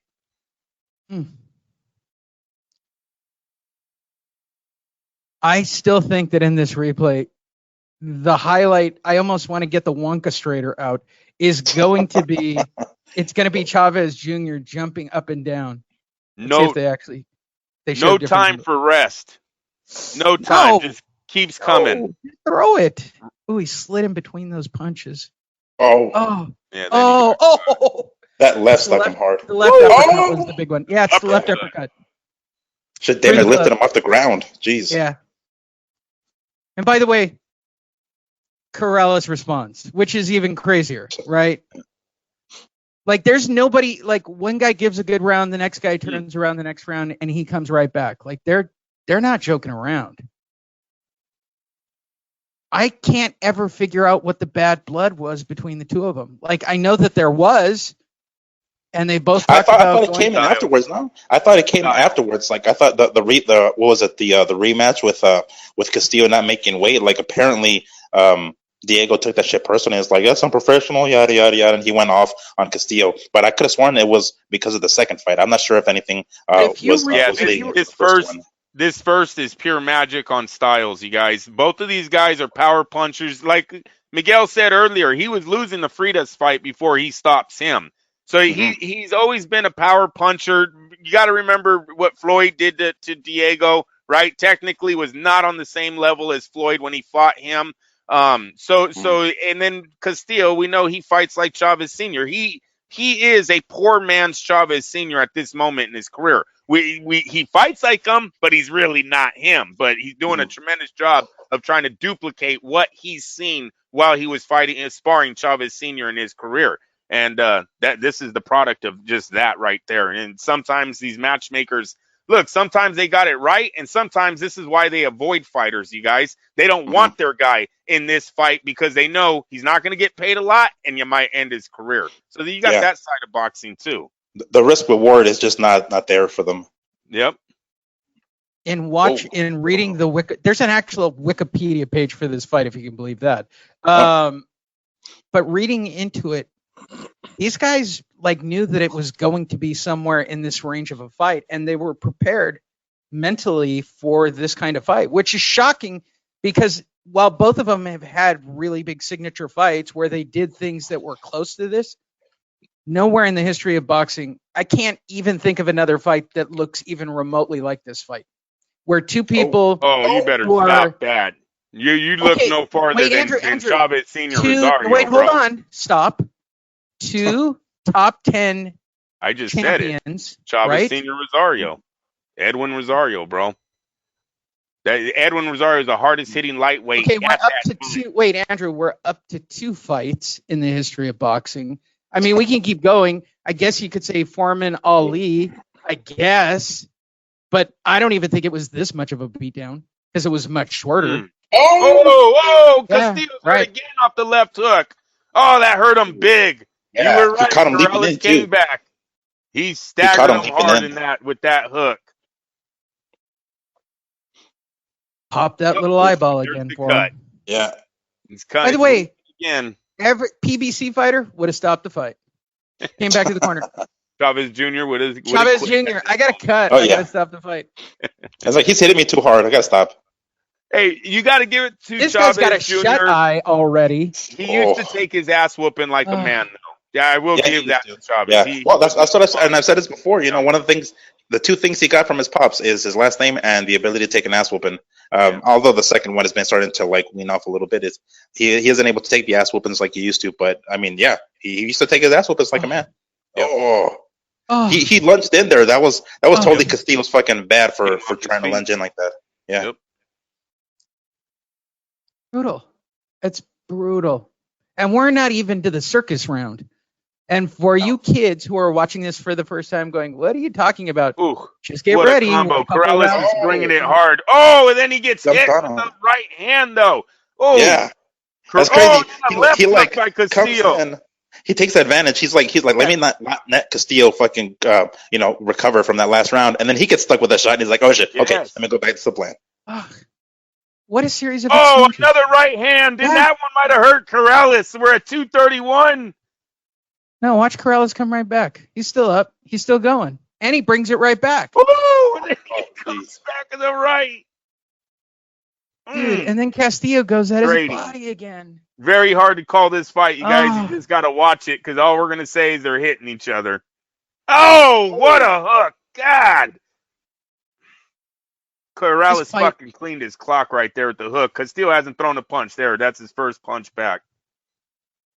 All right, Andrew, let's see how well you remember the night of the fight. What were you eating while you watched the fight? Wasn't eating anything. I remember being in my apartment with my friends. They couldn't believe what they were watching. One guy actually turned into a boxing fan on this night. This is what brought him to the sport. Woo! Jab right hand by Castillo. But no, I don't remember what I was eating. I do remember the night. I remember this fight, though, clearly. Okay, where were you the first time you watched it, Miguel? I would imagine it's later on in life because you would have been like 4 when this fight came out. Oh, take it easy. I was I think 19. I think I think I was already 22. But I don't remember what I was eating because I try not to eat during fights because sometimes when I'm eating I have to look down at my food. Nachos and boxing go together like chocolate and peanut butter. Oh yeah. But I try not to eat because I have to look down on my food and I take away my eyes from the fucking screen. So I try not to eat while I'm watching fights. Oh, what a combo! Oh, look, there's the mouthpiece. There it is, right there, you guys. A minute left in the 8th round, and the first time the mouthpiece almost came out from Corrales. Oh. Oh man! But I do remember being at my homie's house though. We were at my homie's house watching this shit. We had a fucking our living room was packed. We had like 12 people in that fucking living room. I went to both the rematch and the third fight that never happened because of this fight. I was at the rematch, and the third fight I flew back home because he failed to make weight, and they stopped the fight. So do you remember that? This is the... Yeah. They were going to do it a third time. They were going to do it a third time. Yep, I do remember that. Yeah. Oh. But then, who was it? Was it Corrales that didn't make weight that time, right? Or was it Castillo? Still? I think it was Castillo again, bro. If I'm not mistaken, I believe it was Castillo again. And Shaw, you knew Shaw and them were. Hey, what happened? Why'd they? Oh, because the mouthpiece. There was he's already doing in the action. Son of a gun. Yeah. He starts blowing here. He starts blowing mouthpieces here. And by the way, the greatest boxing strategy of all time. Oh, will you stop? All right, so let's keep track. That was the first spit out. How many to a DQ? Is there a unified rule at this time, Lee? That's why Shaw. Referee's discretion. Yeah, what's dude. What's the current rule? Goosen. I still don't think they ever put a rule in effect, even though now I think Tony Weeks says he would have played that differently because there was people saying, how do you know he couldn't breathe right? Right? So the refs got to look at that in a different way now. If a fighter cannot keep a mouthpiece in, do you really want that? Do you even give him a standing 8? It's a very hard call, but they did not put in a rule if you spit it out, you're DQ'd. No, they did not do that. But I think the fact that there's empty seats at Mandalay Bay for this fight is just. I know, right? The Thomas and Mack was sold out in the rematch. The Thomas and Mack, that was about 19,000 probably. I know where I was when I watched this. I remember my dad coming in going, "What are you watching?" I said, "The greatest boxing match I've ever seen." Yeah. A lot of the first classic fights, Israel Vazquez versus Rafael Marquez, same thing. No one's at the first fight, and then the next 3, I think they're all sold out. And then those guys, their first 3 fights, holy shit, they fought them within 1 calendar year. 3 times within 1 calendar year, fucking hell. Stupid. That I call stupid. I'm sorry. That is bad managing right there. That's too much? Yeah, that's a little too much. This is the first slow round in the entire fight, which is just leading up to the... I keep saying this, kids, the greatest round in boxing history. You notice Tony Weeks looking at Castillo there? Huh. I'll make the argument right here for everybody. Round 10 is the greatest round in boxing history. If you get past, look at the scorecards. It's a draw. It's a draw through 8. Yeah. Yeah, it's the only way you can score this thing. There's Rayfield, it has to be different. No, I'm just kidding, but I can't see. But he's here for the buffet, bro. And this is when you still got food at the fight. Hey, right? he was all Bob Arum serves better food than Gary Shaw. I got Castillo winning by 2. No doubt. Mandalay Bay was still on the newer side. Man, fights at Mandalay Bay where you go down underneath. I like fights at Mandalay Bay. Ooh. Oh, yeah. Oh, Castillo comes right back. Bang, bang. Oh, Castillo's been firing on him right now. Look, there's the mouthpiece again. Yep. And then he takes a step back. Yes. They're complaining about low blows. That's the second time Corrales in this round is backed up. Yeah, they have a lot of respect for each other, I would imagine, at this point with that little tap of the gloves. Yep. Okay, and look at Corrales come right back. That was an epic exchange. Deadly right there. Yeah, because Corrales got a little break. It's like every time he gets a little break, he gets a breather, and then he comes right back. The end of this round is all Corrales. Oh, shit.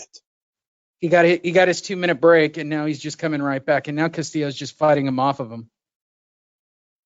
No, they never give an inch, dude. They never give an inch. Don't. Oh, look at that right hand. Oh. Yeah. And you know what? A credit to fucking Castillo's cut, man. Another jab, and now he's backing up. Castillo's coming forward, and they never give a fucking inch in this fight. And a shout out to Castillo's cut, man. I don't know who it is, but they've really done a pretty good job, or they did a really good job of keeping that blood under control. Yeah. Corrales looking to the corner. Looks at his corner. I don't know what that means. Oh, shit. Right? Oh, look at this. Look, right hand, left hook, uppercut, right hand. Like, what the fuck, man? Wow. Beat the shit out of him. So you've got Corrales with an eye shut. You got Castillo bleeding out of. Oh, yikes! Right? Oh, that right hand by Corrales at the end. Oh my God! What a way to seal the round. Shit. How did they stand up to some of these combos? Because seriously, even Castillo's landing combos. Look at this left hook to the body. Yeah, it was on the belt, right? I mean, I need a different angle. It was high enough. Yeah. But it's a monstrous shot. This is the one that makes him pee blood for a week. Oh my. You got a thick belt, dude. You know the fucking waistband on those shorts is thick as hell. Yeah. It depends on where Weeks put the line, but I don't think it was that bad. Oof. Oof. He's just targeting that stomach just all day. Damn, I can imagine how tender that left eye of fucking Castillo's or Corrales is. Shit. It's like anytime any punch comes near it, it's like, I mean, a cut is one thing. I think a cut you can take a little better than swelling. I think these guys should have gotten an extra minute break. All right, just being honest. I now present the greatest round in boxing history, round number 10. I'll make the argument. If anybody wants to step up and go, Jack Dempsey, round 212. No. Well, no, the greatest round in my eyes is Taylor Chavez won in round 12 because it's It's not bad. Okay, so there's the fair. first. Yeah. Perfect left hook. And then spits out the mouthpiece. It's out. It's out at that point. It's out. It's out. Okay, so now he's getting his 8. He does an 8 on this one. Now he's saying, come here. 11, 12, 13, 14, 15, 16, 17, 18, 19, 20. Now he's back to fighting. Left hook, uppercut, right hand. Castillo's pressing, jab, left hook. He's hurt. Corrales is going to go down, uppercut, left, down. This is a 9-second count. And that's when he puts it in his glove and then drops it. Now this watch. is when he takes it out. 8, 9. He just did it. There's the 9, 10, 11, 12, 13, 14, 15, 16, 17, 18, 19, 20. Look at Ratner, 21. Yeah, Ratner's like, what the fuck? Hurry up. 23, 24, 25, 26, Water. 27.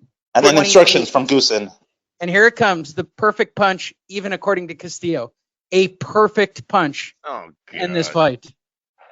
That's what even Castillo said in the comments. It was a perfect lucky punch. Well, it had to be a perfect punch.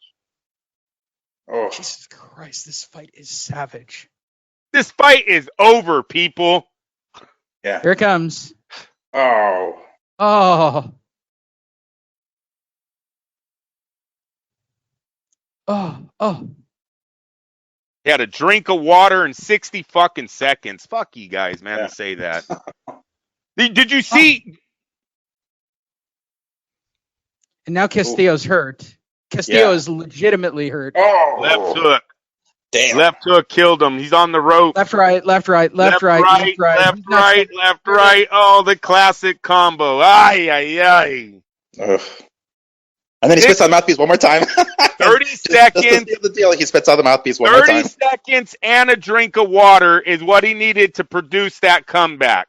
Yeah. Goosen cups his hand.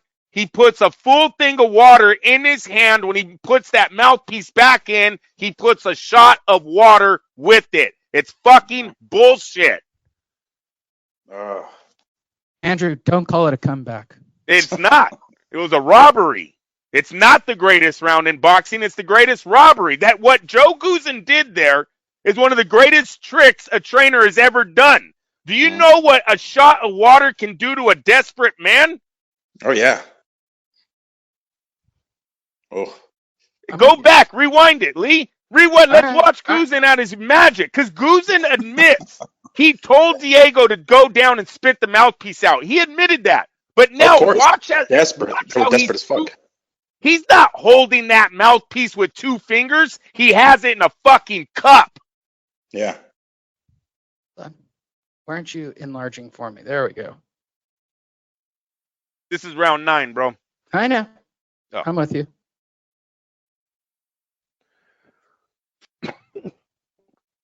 Here's knockdown number 1.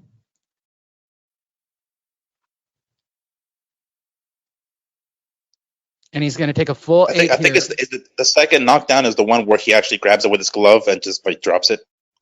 Yeah. Yes. Oh, you can actually Throws see him. kind of like. Yeah.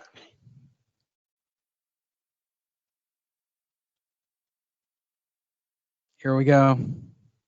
This is the controversial one of the two.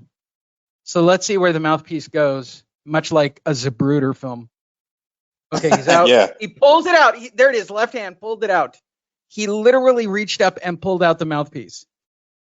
And Weeks completely missed it because he had his back to him. And that's why if you watch in the background when he goes to the corner, watch Mark Ratner running to the corner to say something. Watch Ratner. He's coming over right there in the green shirt. That is Nevada Athletics. Yep, that is. Yes, you are. Ratner is all over the fact that he pulled out that mouthpiece.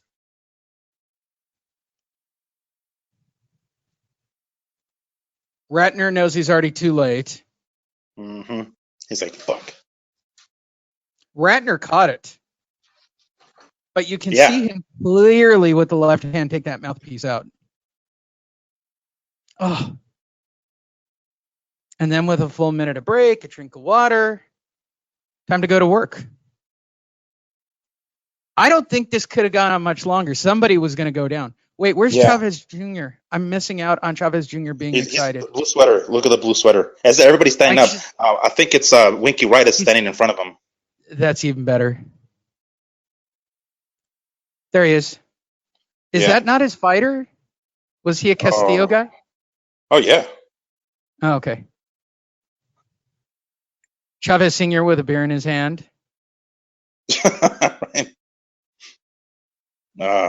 Was there? I don't know if there, I missed the beginning part. Was there no standing 8 count in this fucking fight?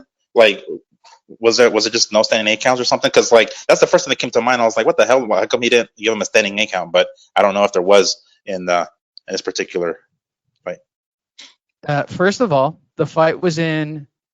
Well, no, because Shaw's promoting. Yeah, it's not Bob Aramtown, so I can't see that. Bob was heavily invested in Castillo at the time. I don't know. Well, Andrew, final thoughts? It was a good fight. I always get worked up on it. It's a good fight. It's classic. I just, it's a little heartbreaking what happened to Castillo there because, Lee, you counted the seconds, bro. That's bullshit. 30 fucking seconds. Come on. If this was Oscar De La Hoya getting 30 seconds to, like, defeat Pernell Whitaker or Floyd Mayweather, tell me everyone wouldn't be in a shitstorm. They would have turned the fight. They literally probably would have brought that back and said, no, he doesn't win. But it's Castillo Corrales. No one cares. We all moved on. But it's like one of the greatest loopholes ever. This is totally a Bill Belichick, New England Patriots type move right here. You know what I mean? Guzan looked at the play. Are you calling this Goosengate or Boxing Gate? I'm telling you, Guzan said it, man. If you get hurt, spit it out. That's a great. I mean, he saved Corrales' fight. Pulled it out of his head. Yeah. Huge difference on the second knockdown. And I'm telling you, if you watch it, there's other angles. Guzan is washing that mouthpiece. Dude, it's not fair. Like, I know he's supposed to, I guess you got to clean it. That is if the mouthpiece falls, I guess, in an accidental way. The way that this happened, the way it plays out, it just seems like an unfair situation for Castillo. Never gets a shot of water. Why ain't Tony Weeks go, you know what? Take his mouthpiece out, wash it, and put it back in. Because I guarantee you, people, when he sucked on that fucking mouthpiece, water came out of it. I guarantee you that. Oh, yeah, dude. You better believe it. But you can clearly see him with the left hand reach up and pull it out on this. Yeah, and that's where Tony Weeks says if he would have seen that, he most likely would have stopped the fight because you don't know if the fighter's ribs is broken at this point. He might not be able to breathe. And that's why Tony said he would have made a different call, but you don't, it's live, man. You don't see this shit sometimes, and you go off what you do. And then it's only like they only get one crack at it, because as soon as put yourself in the position of the referee of Tony Weeks here. As soon as Corrales goes down, he has to first and foremost get Castillo to go to the neutral corner and then look at the judge or the referee outside of the ring and then pick up that count before he even turns his attention to Castillo. He would have missed it by then. Corrales. And Miguel, let's throw De La Hoya Whitaker out. What if this was Julio Cesar Chavez the way he defeated Meldrick Taylor? What would HBO have been screaming that fucking night? Yeah. Oh, dude, that would have been some shady shit. They would have blamed everything on Don King on that one. This is Don King. This is Don. The Merchant would have been crying on the fucking sidelines. This is Don King. Well, that's what De La Hoya was talking about when he fucking lost to Trinidad all the way back to his locker room. He's like, fucking Don King. They were just like pissed off at that. It was a King production there. What Hoya didn't realize is that he was worth more money to Las Vegas having defeats than he was victories. See, a lot of the Mexicans, what hurt a lot of Mexican fighters after the Chavez Sr. reign over boxing is that we didn't want that shit anymore. I'm dead serious, bro. There was a lot of people who are like, we're done with the 89-0, the fucking 10 years of you whooping every American's ass. Marco Antonio Barrera, Oscar De La Hoya, Eric Morales, all of these guys, well, the Mexican fans loved them. There was an inside burning desire to see them all take defeats before they had careers like Chavez Sr. Never forget that, you guys. I guarantee you. They were tired of the fucking mariachi parade that Chavez brought for 89 straight victories. Andrew, sum up today. Mexicans are the best fighters ever. Interesting. Didn't see that. I'm just fucking playing with you guys.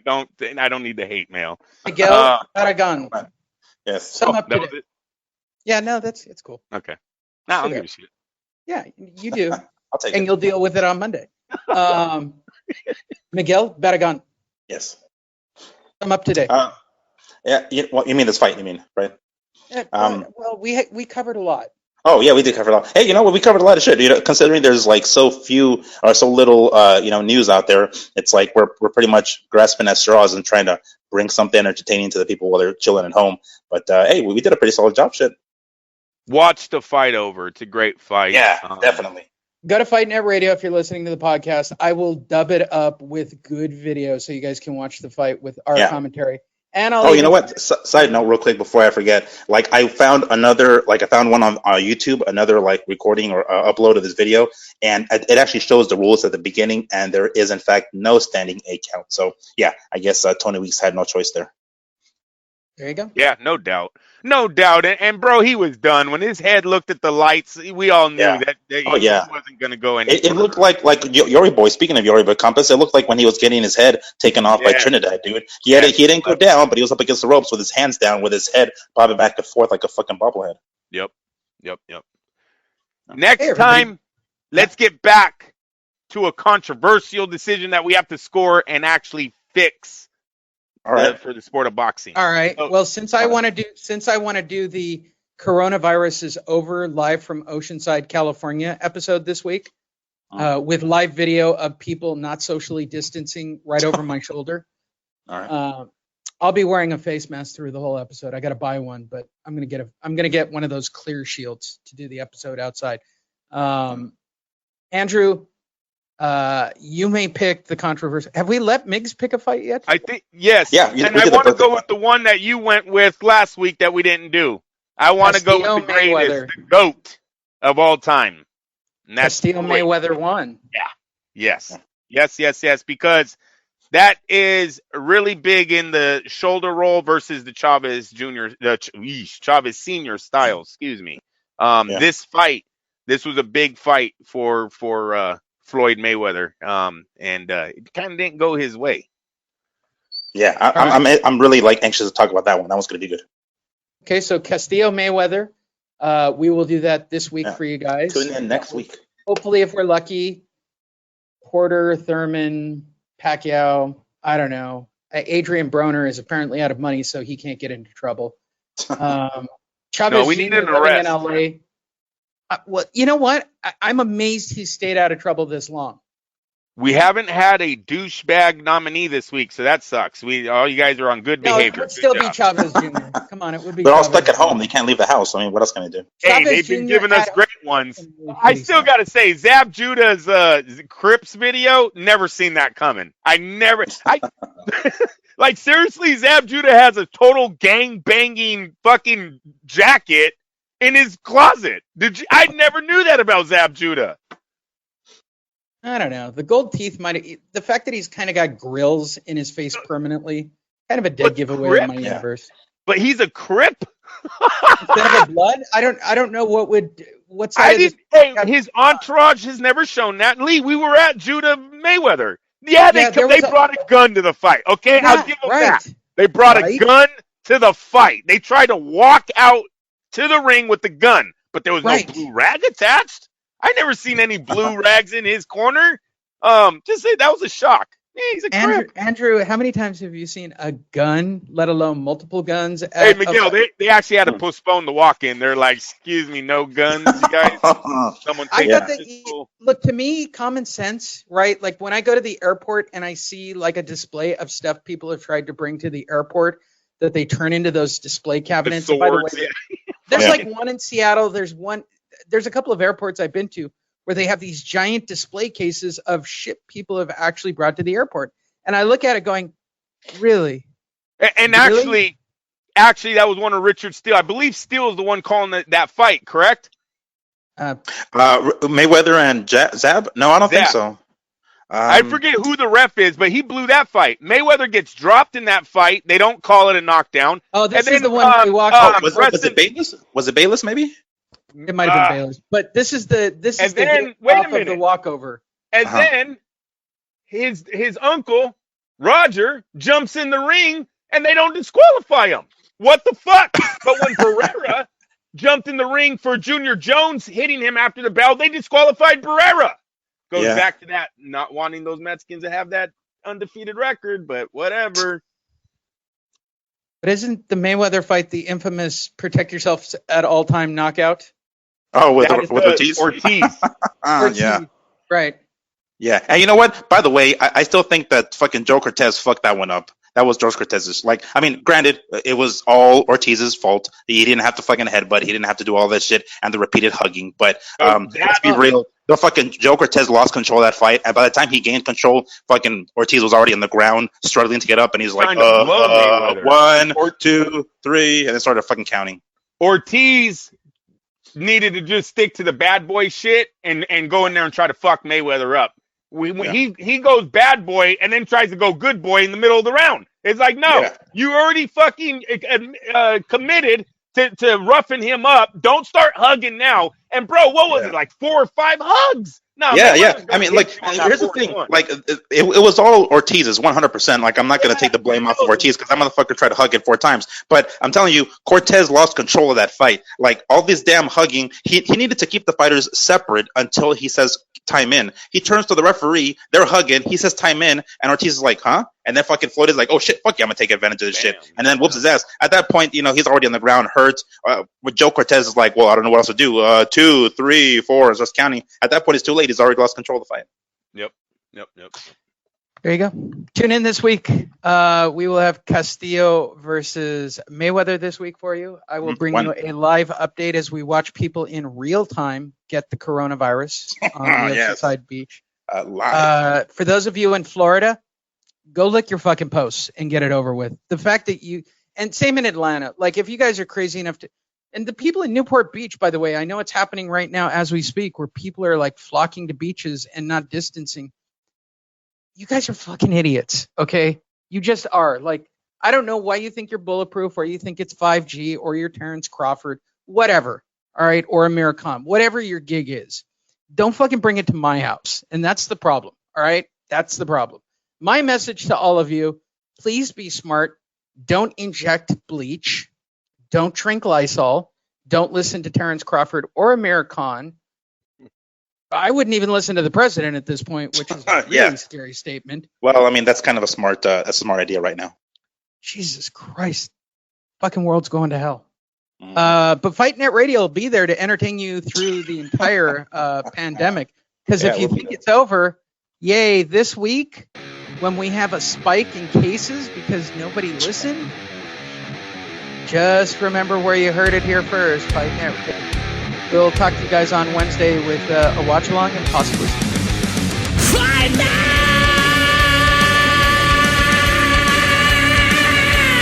Radio.